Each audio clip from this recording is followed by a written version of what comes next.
Well, good evening Good evening. and welcome to Marriage Connection. I am Pastor Ray, I'm Pastor Felicia. and we hope tonight will be something that you can use to help your marriage survive and thrive Amen. tonight. Amen. Yes, tonight. Amen. How's your day been going, baby? It's been really good. Straightening up, cleaning up. Oh, I'm always cleaning up, Yeah, you always doing something, changing things around. moving around, moving stuff around. You know, I took a day off yesterday. I didn't do anything yesterday. Good for you. Anything. None of my steps. I didn't exercise yesterday. How hard was that? It was very easy because my body said, you ain't doing nothing today. It's easy when your body tells you to stop. Oh yeah, our body is the indicator. You know, somebody used to say, I don't know, it was mom or granny or what. Somebody used to say, if you don't sit down, it was mama. She told me that if you don't sit down, you're gonna fall down. You know, so anyway, tonight I think we're in for a treat. You know, we're gonna be talking about something that is very interesting because one of the things that we realize that one of the greatest shifts in a healthy marriage is when a couple stop asking who's responsible and start asking, okay, how can we overcome this together? You know, and I think that's important if, you know, when a couple can begin to not look at the individual, you know, or personal, you know, things that come into the relationship because of one or the other, but start looking at it as, okay, this is not a, you know, a you thing. This is a me thing. So our theme tonight that we're going to be talking about is that it's not you versus me.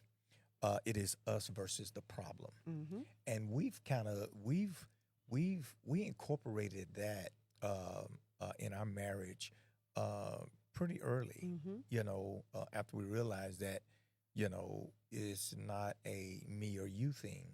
It's an us thing, you know. And I looked at it as a man and as a father and as a husband, that if anyone came into our home, you know, that was unwelcome, you know, this is not a you thing, me thing. This is a us thing that we as a family, you know, knew what to do. Now I knew what to do as a man, you know, but as a family, you know, and so, you know, whatever the problem was, we attacked it together.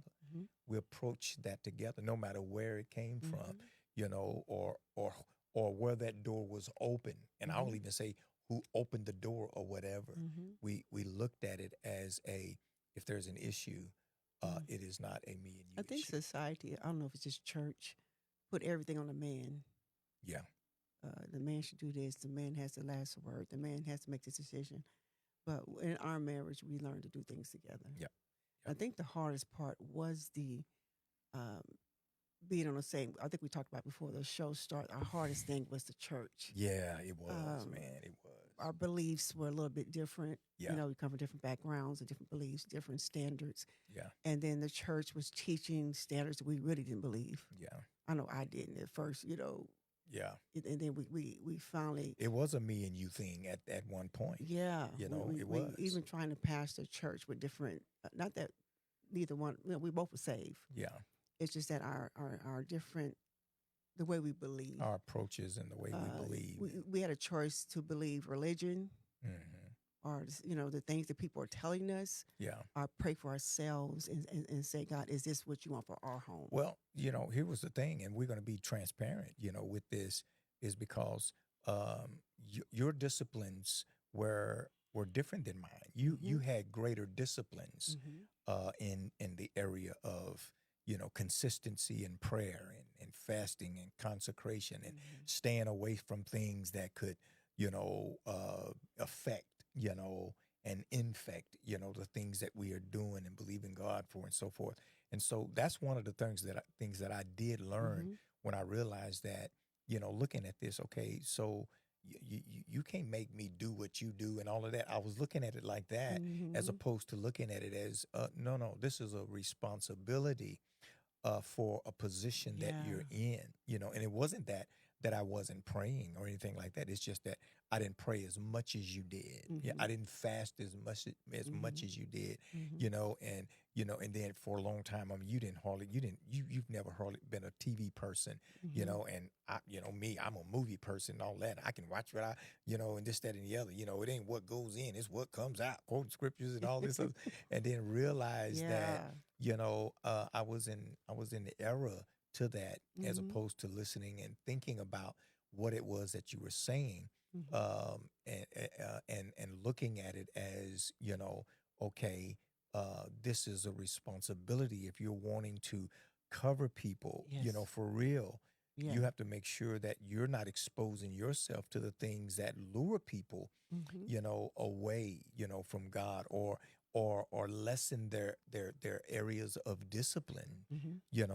I was looking at it in a whole different way. So, And two, I think because the church is really teaching man is the head, in which they are the head, but they're shutting their wife's mouth down, like she can't say anything. Yeah. And I think we was under that type teaching that we're the head, and I guess if you both fall into a ditch, you both fall together. And the man is the one to make the decisions. You can't say nothing. You can't. And the wife. Now the women got voices now. Oh, yeah. Sometimes too much. Yeah. But we decided to go in our marriage as coming together, and we going to decide of what we going to do. Because sometimes you can, there's a way that seems right into a man. There's a way that's right for different marriages. Yes. Some things is across the board that we talk about. Yeah. And some things is, will that work in your marriage? And and here's the thing, that because there were some things, I mean, you being a helpmate, this is what God labeled you with. Man didn't label the wives as that.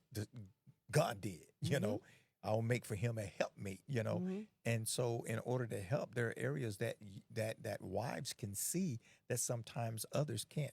A friend of ours used to say, that's his other eye, and sometimes, at one point, God told Abraham, hey, hearken to the voice of your wife, because, his seeing. So sometimes we don't see things that you all see. And so we're helpers of one another. Yeah. This is a us thing. This is not a my thing, your thing. This is a us thing. And when we came together and decided that, okay, we're not going to allow anything to infiltrate our marriage and what we believe as far as what our marriage needs for us to live in harmony, peace and love. Harmony, peace and love. I mean, and when we did that, it just shifted, everything, and it put us in a place to where now we were one, and we could touch and agree, and it's one thing, it's one thing to just, I'll just go along. But when you have a mutual agreement about something, I think that's what real agreement is. We're mutually in agreement with what it is that we are believing God for and so forth. That's what moves heaven. And that's what happened with us. We became one. We were put no everybody longer else out. Yeah, we closed the door. We put and we stopped listening to a whole lot of unnecessary, stuff that, later we seen people getting divorced. That was, separating and all these different things like that. Here we are just celebrating yesterday, 37 years of marriage, and it hasn't been all perfect and it hasn't been all good. We have gone through some things. We've had our seasons of highs and lows and all of that, but because we made this statement that we both agreed on, divorce is not an option. We're going to work through this, because we had got to a point one time, we was like, okay, you know what? This is, and we're like, oh, wait a minute. No. This is the enemy. This is not me. This is not you. I think what helped us is we came together and said, what are we going to do about our marriages? Yes. We don't know what nobody else doing with theirs. Yes. I think everybody has to decide what they want to do in their household. Yeah. And not let no one in tell us what we supposed to do. Don't even live with us. Don't even know us. Yes. Tell us what we're going to do. And when we figure that out, it start working for us. Start working. We didn't go to a lot of marriage counseling, and we didn't go to a lot of conferences at all. We didn't go to no marriage counseling. No. Yeah. I think we was afraid of people just. And listen, we're not saying there's nothing wrong with getting counsel or anything like that. It's just at where we were at that time, the circle and all of that. We didn't see anyone that we could go to for that. I mean, and we could have reached outside of, but we didn't know anybody and all of that. And so it wasn't about, even though we are private, it wasn't about us being so private that we weren't, because we were talking about counseling, but then we were trying to figure out, okay, where and who, Yeah. but we decided, okay, let's go to God ourselves, Yeah. about what's going on with us. And he blessed us. Yes, he did. Yeah, he blessed us. So one of the things that couples do unconsciously is they make each other the enemy.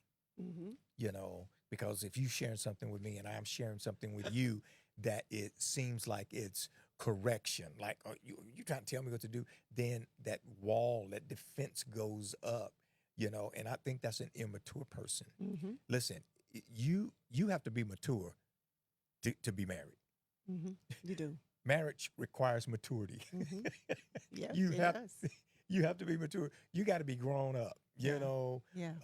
and not reactive, but responsive. You have to not be reactive, because it's not going to work if you're not, if two people get together that are immature, they're still in their feelings, they've got these insecurities, and and these all these other issues, when it comes to being open to be able to talk to one another or share things with one another, that may expose an error in each other's walk, life, mindset, behavior, and all of that. If you can't do that, then you're not going to survive. You won't survive this. You will not survive this, because one of the things that I realized that marriage does, because it's two people that comes together and living up close, sleeping together, eating together, doing all of that, they're going to see your flaws before anybody else do. They're going to see your shortcomings and all of that. And it's not for shame. I believe God knew what he was doing. Yeah, he did. When he said, okay, Adam named all these animals and everybody else got partners, but he saw that, he ain't got nobody. Yeah. This ain't going to be good. Yeah. Yes. Because somebody's going to need to one day maybe bring him into an alignment of, man, that ain't right, or whatever. But if that can't happen in your marriage, if you can't be open, if you can't be honest, that's called being able to communicate openly and honestly. It will not survive. And so we just want to share, with these nights, these Thursdays, this marriage connection, we just want to share our journey, the good, the bad, the ugly, the ups, the downs, the ins, the outs. We don't share all of those things, and we don't consider ourselves as being the all-wise one when it comes to marriage, but we can share the things that we have gone through and what helped us survive those moments that the enemy wanted us to just walk away and say forget it and throw in the towel. So one of the things that sometimes couples do unconsciously, and sometimes this is unconsciously, they look at each other as the enemy, and then you get into the blame thing. It's your fault. This is your, when it comes to decisions that maybe didn't work too well. A bad decision didn't turn out so well. You stop looking at you because of you. This is why we're in this. You look at it as, okay, this is what we decided. This is what we did. And how can we fix this? Yeah. Another thing we not struggled as bad. I think the worst thing was the church thing. Oh yeah. The second thing was the eating right. Oh my God. That was another hard one that we had to come together with, and until we, I think I was the first one. Well, yeah. And the reason why, you had some health issues, high blood pressure, anxiety, different things like that. And when we made that decision, oh my God, me and Keisha, we was like, man, we both hated you during that first season of that, because we were like, oh man, to go on that 11-day detox and then turn around and go totally raw, plant-based, and then turn around and then go just vegan type, and in the process of doing that, when we went on that, remember the medication you were taking, your blood pressure normalized, okay, and it bottomed you out. you know, and you had to go to the hospital. When we got there, the doctors was like, "Oh, she don't need this no more. She don't need this anymore." And it was because of our diet, you know. But when we initially first got together, and you came to me and talked to me about that, and you know, and we had a discussion about, okay, we want to be around for one another, but we want to be around for our kids. When you go to the doctor and you get your labs done, and I would tell any married, you know your husband's overweight, or wife, you know your wife is overweight, Yeah. you know there's something that's detrimental to your health, Yeah. then someone has to sacrifice and make a difference. We all can't just say, well, shoot, I'm going to eat my meat. I'm That's going your to do that. problem. We can't do that. We tackled it together. Yes. You know, and I just wish one day that some doors are open to the church where we can just go in and talk to people, because we get on this faith and healing scriptures that God can heal, but we're learning because we're getting our certification in herbalism. And so, but we're learning that, you know, it's going to take work from us to get our health together. And we both got to do this together. And if we don't, one of us going to die early. Yep. And I think the selfishness is, you know, we want to turn our backs to eating right, or turn our backs to health, when they said around 60s and 70s. That's when things start. When things start changing. Because before, when you was younger, your body can fight some things. Yes. Even though it was still messed up, you Yes. just get to see it outwardly. Yes. But when you start getting your 60s and 70s, Yeah. all that you was doing bad, it's starting to show up then. Well, I was sharing with a guy just the other day, yesterday, that I was telling him, why are you asleep? Our bodies was designed to replenish itself, restore itself, and do all of that, you know, and that's when we are healthy. Yes. You know, I said, and when you're resting, all of this can happen. Okay, when you're resting.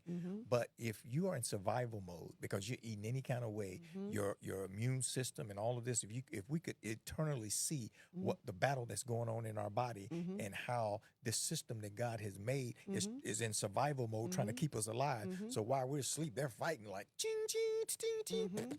I mean, all this battles going on trying to keep us alive, right? Yes. And then when you get to this certain age, you It's know, worn out. your body be like, okay, we can't fight no more. Yeah. You know, we don't have the strength, you know, and all of that. And then it all kicks in, you know. But one of the things that we realized is that, some things, listen, it wasn't easy. It wasn't easy. Sometimes it's hard. But let me tell you something. Anything worth having, saving, you know, and all of that, it's worth making the sacrifice, you know. And so it was a cultural shock for me to not eat, you know, ribs and all this meat, you know, barbecue. I mean, all of that.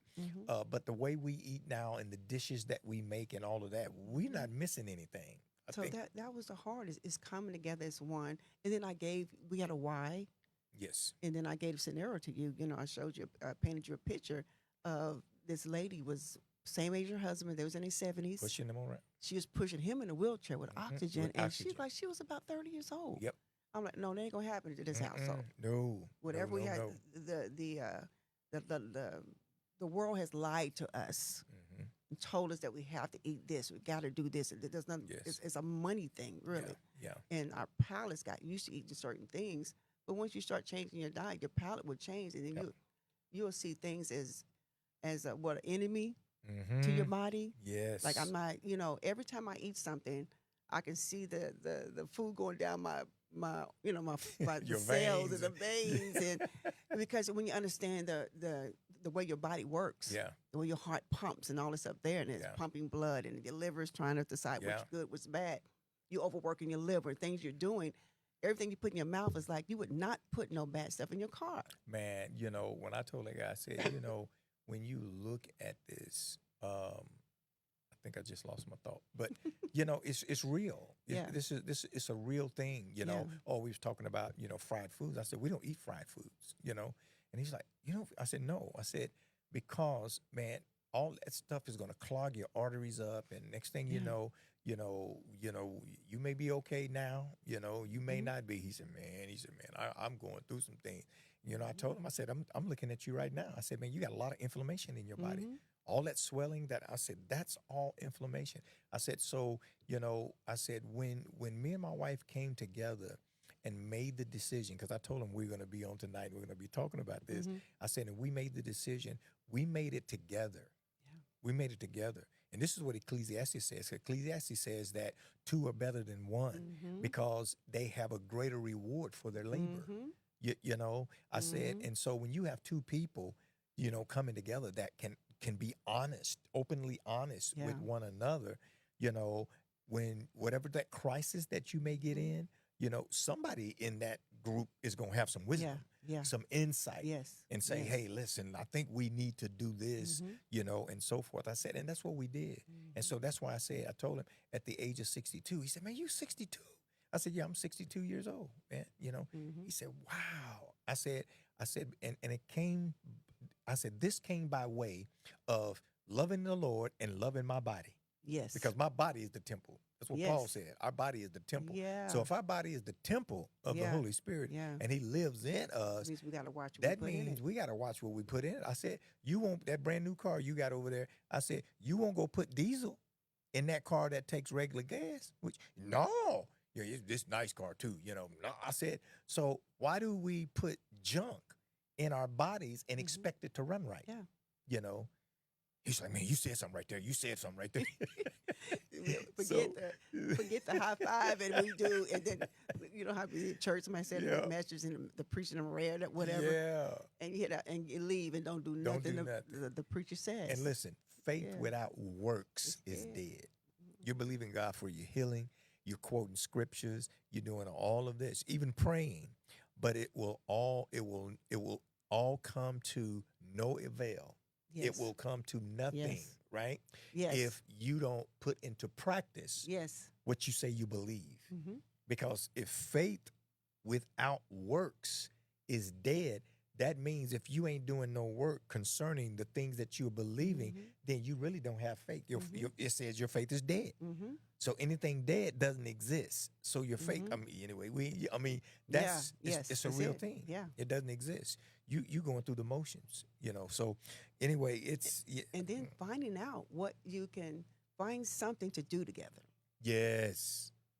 Find something that you both love. This is why we got our e-bikes, and we went 13 miles one day, and that was all the way to was it Scissortail? What's it called? Scissortail Park. Yeah. And then the other day we went to our storage area, which is about from here to Scissortail, from there. And then we went from here to Panera Bread and got our food and put in our little backpack thing and rolled back. You know, and that was about 8 miles there. Yes. Another good thing of marriage is because, you know, sometimes we have two different activities, two different, some like football. I don't like games. Somebody might like this and things like that. But find something that you can do together. Yes. That builds that compassion, that builds that love. Yeah. That's something we have in common, something we can look forward to having fun together. So that was a big thing for us. Yeah. Because we always did stuff together anyway, but we always like camping, RV traveling. And the way we travel, most folks are afraid to do that, you know, 4 days, 4 hours, and then travel, and then the whole day stay in that city, and the next day get up another 4 hours. Yes. You know, so we try to find things to do together. Yeah. Cruise was okay. Yeah. I mean, I'll go on another one. Yeah. But it was just so many people to try to find where you could just be alone by yourself. And cruise that's is what not we made like. for being alone. It's not. And so we enjoyed it and all of that. And we'll do it again. We'll do it again. But we love that by ourselves things. When we in this world by ourselves, especially we travel to California. Lord. That was so much fun. Yeah. You don't have to talk to nobody if you don't want to. No. You have to encounter nobody if you want to. You just in that car 4 hours talking. Yes. And then the whole time you just, you know, whatever that city you're in, you just, you know, finding jewels, finding researching and seeing what's going on. What can we do? If it was just me and this girl in the whole world and nobody else, we would be okay. We would be okay. I mean, we would have a lot of fun. Can you imagine? We'd be, boy, Lord, I can imagine all the stuff. That's free now. It's free. Nobody else is around either. Yeah. But we would enjoy each other just like we enjoy each other now. And it's genuine. Listen, that has to be first. Yes. When you get married, that has to be in your mind. If no one else in this world, yes, it's just me. It's okay to have other people. Yeah. But making sure that part's satisfied first. Yes. That I'm okay. Yes. Being with that person without anybody interfering, anybody coming into our whatever we got going. Yes. Well, see, God didn't bring two people together so that they can fight each other. He brought two people together so they can fight with each other. You know what I'm saying? Yeah. And so, what we approach, we approach it. And listen, I want you to, I'm not trying to paint some picture like we just picture perfect, because listen, some of y'all have heard our stories, and we are definitely far from it. Yes. But where we've come to, is to a place to where we recognize that, man, this is my ride or die, and I love this girl with all of my heart. Love you too. With all of my heart. And, we've learned that this is not a her thing or a me thing. This is a us thing. So if you're dealing with something, whether it's a pain or whatever that may be, then that pain is ours. Okay. And so what do we need to do with this pain? Yes. If it's, even concerning even our finances and all of that, we come together and we sit down and we talk. We get a game plan.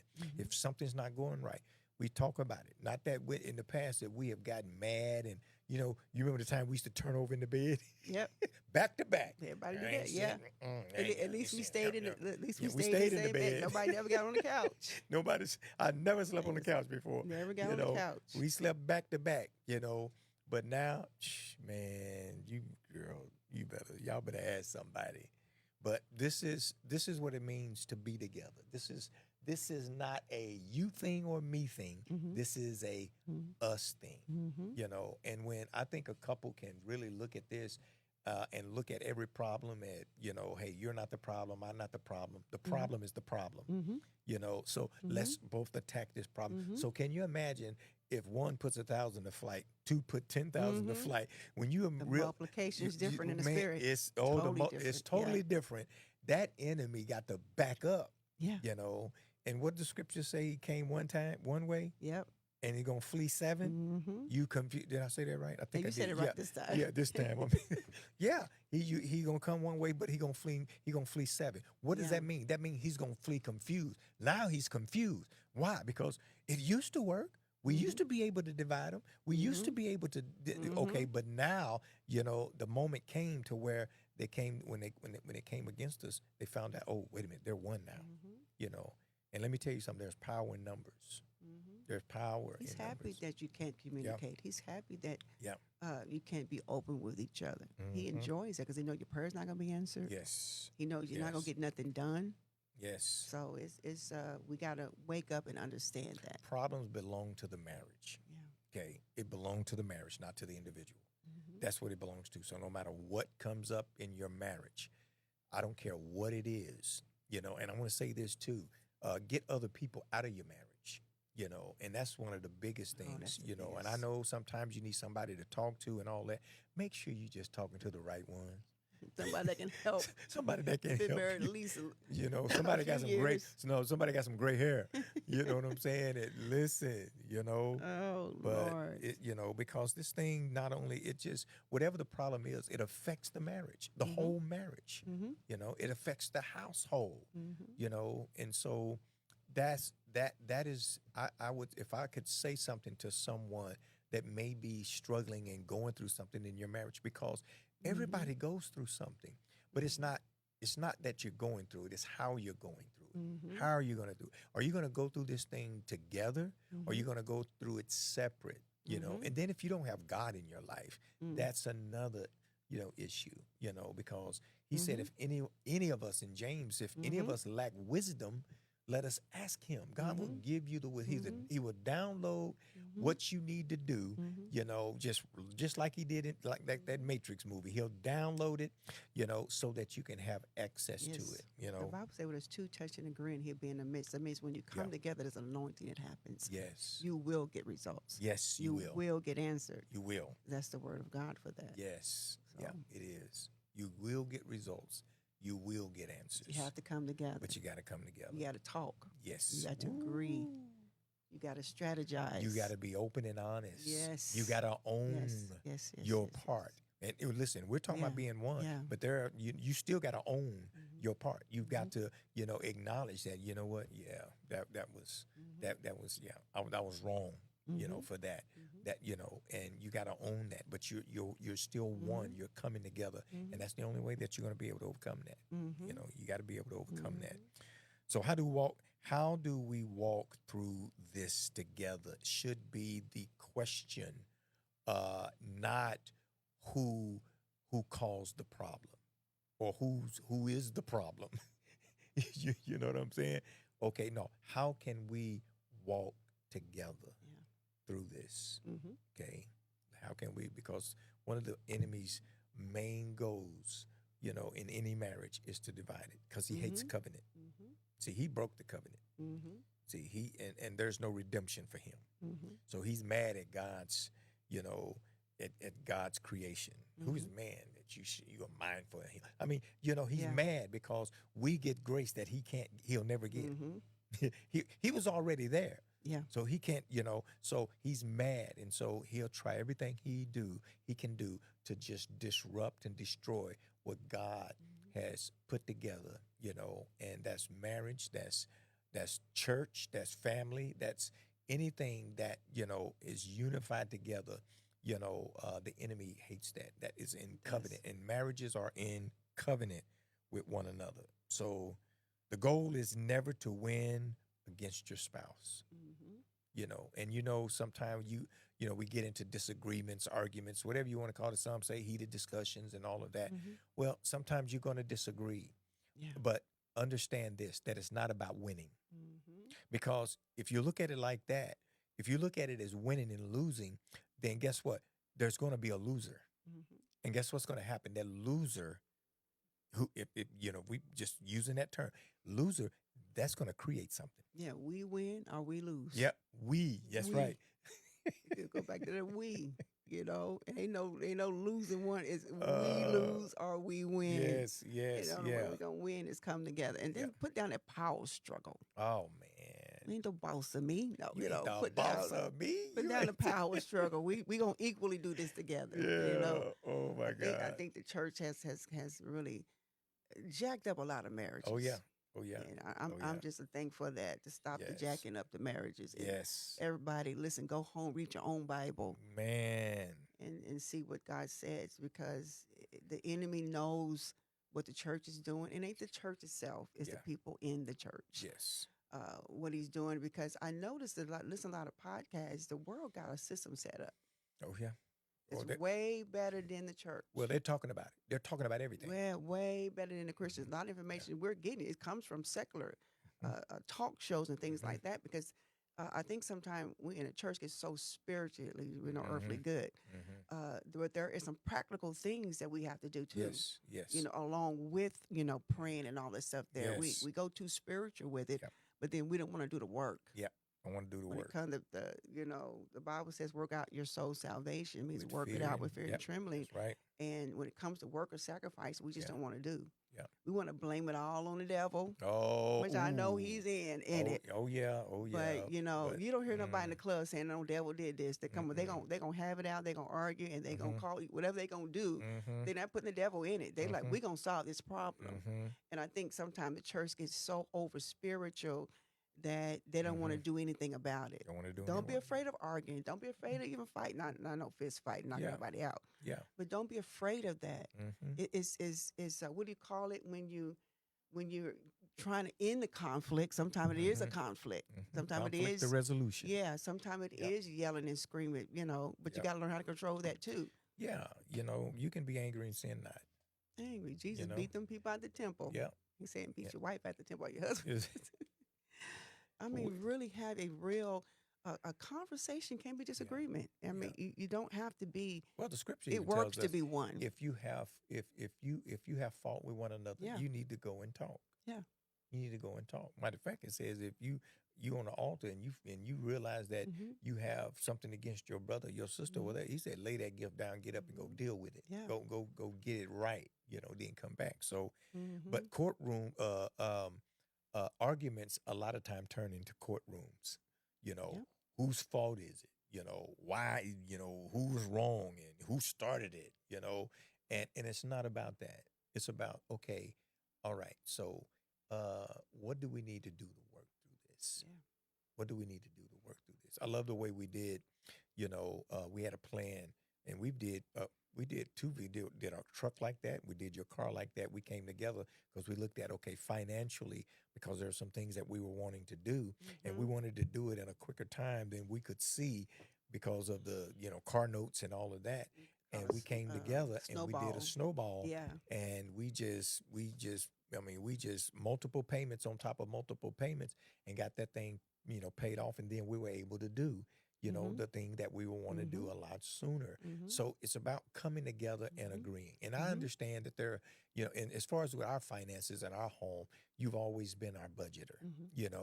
You deal with all the finances, and all of that. We come together, we talk. I know everything. All of our accounts, we own everything. Both of us own everything. Even though you have a separate account than my account, I'm still you on my separate account, I'm on your separate account. So we're still one. And I know some couples, they don't believe they have their separate, things. And it's whatever works for you is my point I'm trying to make. Don't let someone tell you, what you should do in your marriage when it comes to even your money. Okay. If you and your wife are in agreement that this is the way that we want to do it and you all are okay with that, be okay with that. Don't let someone come in and change that. If it's working, then glory be to God. They say if it ain't broke, don't fix it. Yeah. Yeah. If it ain't broke, don't fix it. Fix it, it's going to break. Yep. You try to fix it, it's going to break. That's good.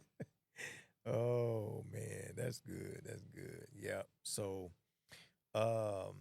one of the things that you have to realize that we were talking about winning and losing, because just say this, you may win the argument, but you're going to lose intimacy. Yep. Because that person that loses, so to speak, they're going to feel a certain way. So that connection, that bond, that intimacy and all of that, you can forget that. It's gone. So this is the reason why, dealing with things individually, it's not good. Approach it as a team, because it feels good when you overcome something together. It's like the championship. Look what them boys, look what the Lakers did. They celebrated because they did it together. It wasn't about one person. You know what I'm saying? And so if you can, visualize or paint a picture with a marriage like that, if it was just one person winning, the championship, then the other part of the other team will be like, they feel a certain kind of way. But if you do it as a team, guess what? At the end, you all celebrate, and so that's what we love about, whatever it is we approach together. We're able to celebrate, that victory. We're able to, really enjoy, just the fruit of our labor and everything else. So marriage is hard. It can be, because, that's why I say it takes a mature person. And the thing about it, you don't enter into a marriage mature. I was immature. You were immature. We were immature, but, through time and trials and ups and downs and all of that, and swallowing pride, and all those things, we grew up. And this is, why we feel like that, we've got something that we can share with someone, and listen, whether you're listening to it now or listen to this later, if you have any questions about anything, or even if you have a prayer request for your marriage, you can always reach out to us, on our messenger, put it in the message, or comments or something like that, because we would just love to, give you some insight maybe in some areas that you may be struggling with, but this is not about you and me. This is about us, right? This is about us. This is a us thing. So we fight side by side, not face to face. Yeah. Yes. That's what we do, because if we're face to face, then we're saying one another's the problem. But if we're side by side, we're saying that's the problem. That's the outsider. That's the foreigner. You know what I'm saying?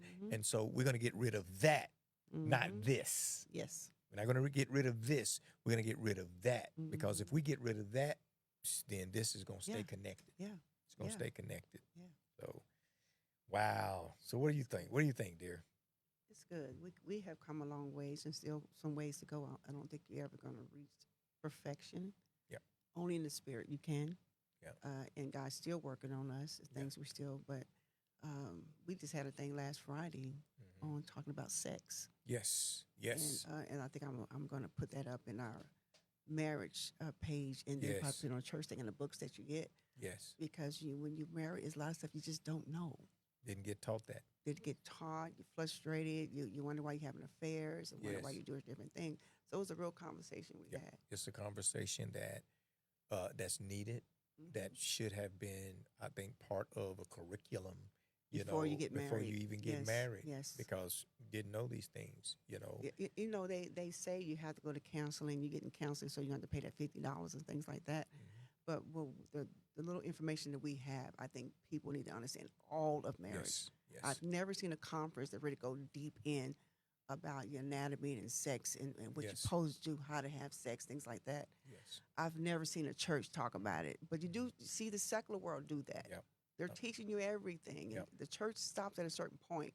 I don't know if they just don't know or you they're got a few people. ashamed. You got a few people out there that's that's being open and transparent now, which is good. You know, that are on a few that that we know on major platforms now. But when we were coming up, they don't have them now. Yes. No, we did not hear that type. You know. Yeah. So Satan works through separation, but God Yes, works he through does. unity.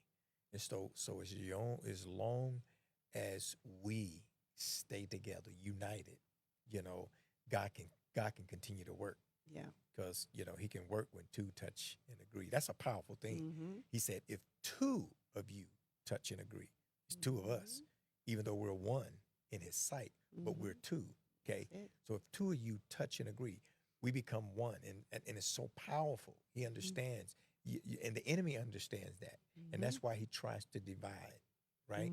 And that's why he tries everything that he can to separate, because a house divided against itself, it can't stand. Yeah, It just can't stand. It'll fall. Yes. Yeah, it can't stand. But if we are united, okay, if we have not just a united front, we have to have a united mindset. Yeah. I mean, for real, a united covenant. I'll say the enemy he can't come against that. So this is good. Yeah. So we made that statement years ago that divorce is not an option. Neither one of us is going anywhere. Okay, no matter what it is that we will face, we're going to face it together. We always guarded our marriage. Yes, we did. We stayed away from things that would harm it. Yep. We knew, when to leave, when to stay. Yes. We always had that point. I think that's what saved us. Yep, I believe so. We used our own mind. We didn't depend on other people to tell us what we need to do. I think that's what really helped us. Yep, it a did. lot. It did. Yep. This is not about marriages never having problems. It's about knowing what to do when you have them. Because listen, you're going to have problems. You're going to have problems. But knowing how to navigate through those problems is what people need. And these are tools that we want to be able to share as we come on every Thursday and talk about things concerning marriage. So it's just needed because the divorce rate is just too high. There's a 50% divorce rate, and the church makes up it's and that's not good. And that tells you, 50%. I mean, that's a lot, that this is something that needs attention. It needs attention. People need help because I think sometimes people, they want to know what to do, but no one's giving them the tools to do what they need to do. And so thank God for those that are out there that are on, on some of these platforms. I know we know at least two that's on a major platform that are really talking about marriage issues, sex. They're talking about everything, and people are being blessed by it. So we just grateful to be part of the number of people that God can use to really help people. Because see, it's one thing, you can go to church, you can shout, you can dance, you can do all of that, and that's okay. But what's needed now is discipleship. Discipleship in marriages and discipleship in individuals. Discipleship is needed. And discipleship is hard because it causes you to get up close and personal. Yeah. It demands accountability. It's not about preaching at the people or trying to get a sermon to hype the people up or trying to prepare a sermon on Sunday. It's about what is God saying for these people that you have. Yes. And a lot of them are leaving church and going home and still got to deal with the practical things that they didn't get. They got the spiritual part, the hoop and hollering, they got all that part there and the high five and all that. Yes. But when it comes with, okay, now that I'm outside of church, church is over. Yes. How do I do this? How do I deal with this? How do I get delivered from this? Yes. And I think there's a lot of that going on right now. The gospel is a holistic gospel. It's not strange that the Bible talks about spirit, soul, and body. Yes. That he wants to, matter of fact, that's going to be presented unto him, our spirit, soul, and body, blameless. That's what he's, and so, we get the spiritual part. We get that, that hype and, that spiritual, connection or that thing we feel, in the presence of God with everybody in there and all of that. But your soul, what's going on with your soul, your mind, your will, and your emotions? What's going on with your body? What's going on with that? Is it having that same experience as your spirit? And so if it's not, why? And so how do you have that experience in your mind, will, and your emotions? How do you have that experience in your body? And it goes back to your body is the temple. So that means, okay, God, you got to eat right. I mean, that's just a no-brainer right there. If you want to live a healthy life, you have to eat healthy things. Your mind, your will, and emotions. You've got to make sure that a lot of things are not polluting your mind. That's not pulling your will in a direction that's not God's will for your life. And your emotions is not all over the place, up and down, jumping here, so it involves a whole lot of things. So, but anyway, listen, we hope that something was said tonight. Yes. Me and this girl can talk all night long to each other, to you. And, we just love to invite you in on Thursdays. And if you know anyone that, that's married, or that's wanting to be married, that may need some insight, hey, share these podcasts or these sessions that we're having. Share those with someone, And if you have anything that you would love us to talk about, put it in the comments. We ain't scared.